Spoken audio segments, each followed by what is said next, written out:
ఆంధ్ర తెలంగాణలో తక్కువ ఫీజులతో high quality results ఇస్తున్న ఏకైక సంస్థ తిరుమల్ ఐఏఎస్ ఇన్స్టిట్యూట్.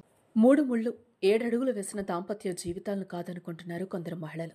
పరాయి మోజులో మధ్యలో వచ్చిన సంతోషాల కోసం భర్తలొద్దు ప్రియుళ్లే ముద్దంటూ కొందరు మహిళలు దారుణాలకు పాల్పడుతున్నారు. నిన్నటికి నిన్న వరంగల్ డాక్టర్ హత్య కేసులో భార్య సూత్రధారిణి ప్రియుడితో కలిసి ఉండేందుకే భర్తను చంపేందుకు ప్లాన్ వేసి చంపిన ఘటన తెలంగాణ వ్యాప్తంగా సంచలనంగా మారింది. ఆ ఘటన జరిగి 24 గంటలు గడవక ముందే భర్త పిల్లలను వదిలేసి ఆన్లైన్లో పరిచయమైన యువకుడితో ఓ వివాహిత పారిపోయిన ఘటన మేడ్చల్ జిల్లా బషీరాబాద్ పరిధిలో చోటు చేసుకుంది.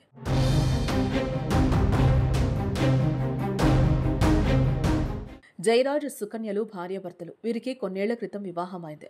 వీరికి 2 పిల్లలు కూడా ఉన్నారు. ఇదిలా ఉంటే 35 ఏళ్ల వయసున్న సుకన్యకు సోషల్ మీడియా వేదికగా 22 ఏళ్ల యువకుడు పరిచయం అయ్యాడు.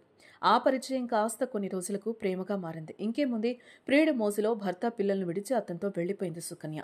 అయితే విషయం తెలుసుకున్న ఆమె భర్త వారిపై నిఘా పెట్టి బైక్పై వెళ్తున్న ఇద్దరిని అడ్డగించాడు. దీంతో బైక్ను వదిలి రన్నింగ్ బస్ ఎక్కి పరారయ్యారు.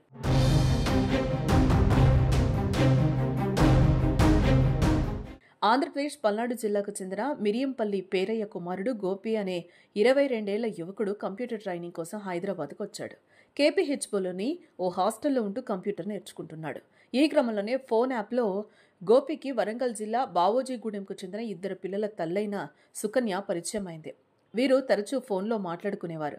ఇది గమనించిన భర్త జయరాజ్ సుకన్యను మందలించాడు. ఈ క్రమంలో గత నెల 5వ తేదీన సుకన్య భర్త పిల్లలను వదిలి గోపిని కలవడానికి నగరానికి వచ్చింది. ప్రేమ పేరుతో యువకుడిని ట్రాప్ చేసి తీసుకెళ్లింది. నెల రోజులుగా యువకుడి ఆచూకీ లేకపోవడంతో తల్లిదండ్రులు ఆందోళన చెందుతున్నారు. ఇద్దరూ ఫోన్లు స్విచ్ ఆఫ్ చేశారు. చివరిసారిగా బైక్పై వెళ్తుండగా ఆ దృశ్యాలు సీసీ కెమెరాల్లో రికార్డ్ అయ్యాయి. యువకుడి తల్లిదండ్రులు పోలీసులకు ఫిర్యాదు చేశారు. కేసు నమోదు చేసుకున్న పోలీసులు దర్యాప్తు ప్రారంభించారు.